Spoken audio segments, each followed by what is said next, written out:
ब्रह्मांड का एक अटल नियम है, कर्म लौट कर आता ही है। आप चाहें तो पर्वतों के पीछे छुप जाइए, आप चाहें तो महासागरों की गहराई में उतर जाइए, परंतु कर्म का चक्र आपको ढूंढ लेगा।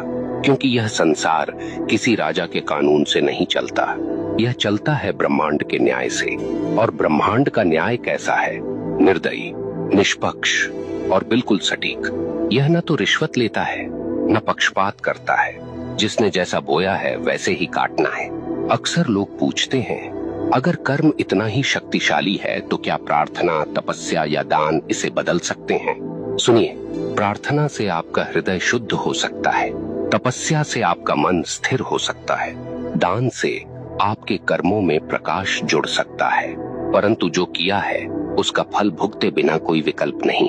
हाँ, आप उस फल को हल्का कर सकते हैं, उसके वार को धीमा कर सकते हैं, परंतु उससे भाग नहीं सकते। ब्रह्मांड की अदालत में तारीख टल सकती है, पर फैसला कभी रद्द नहीं होता। अब सोचिए, जब आप किसी इंसान के साथ अन्याय करते हैं तो वास्तव में क्या होता है? वह इंसान आपको कोसता है, उसकी आत्मा से निकली आह सीधी ब्रह्मांड तक पहुंचती है और ब्रह्मांड इसे दर्ज कर लेता है।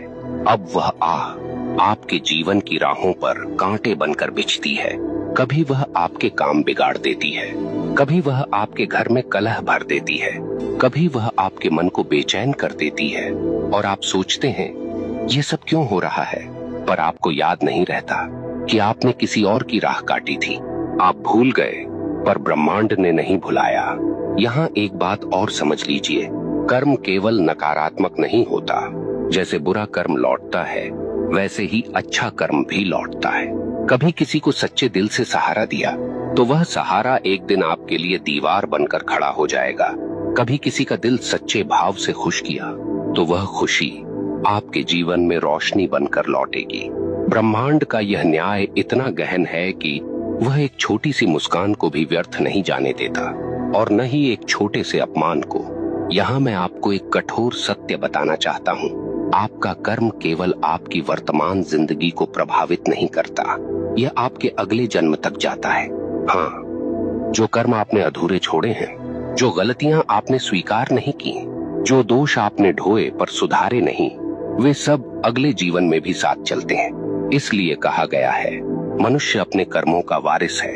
आप सोचते हैं मैं तो मर जाऊंगा, इससे किसे फर्क पड़ेगा? परंतु मरने से कर्म का खाता बंद नहीं होता। आपके शरीर का अंत होता है, पर आपकी आत्मा वही सब लेकर आगे बढ़ती है। ब्रह्मांड तब तक चैन नहीं लेता जब तक आपको आपके कर्मों का फल न दिला दे। अब आपसे एक प्रश्न पूछता हूँ, क्या आपने कभी देखा है कि कोई बच्चा जन्म लेते ही संघर्ष में होता है और कोई जन्म लेते ही वैभव में?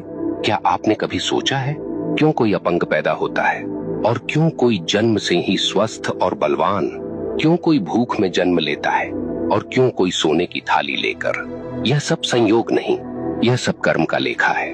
ब्रह्मांड किसी को बिना कारण दुख या सुख नहीं देता। अब एक और गहरी बात, कर्म केवल व्यक्तिगत नहीं, सामूहिक भी होता है। कभी आपने देखा है कि किसी पूरे समाज पर विपत्ति आती है, पूरा नगर डूब जाता है, पूरा गांव अकाल झेलता है, कभी कभी पूरे राष्ट्र पर संकट आता है। क्यों? क्योंकि उस समाज के सामूहिक कर्म का परिणाम वही होता है। अगर लोग सामूहिक रूप से अन्याय करें, सामूहिक रूप से भ्रष्टाचार करें, सामूहिक रूप से निर्दोषों को सताएं, तो उसका फल सबको भुगतना पड़ता है। यही कारण है कि इतिहास गवाह है, सभ्यताएं उठी और सभ्यताएं मिट गईं,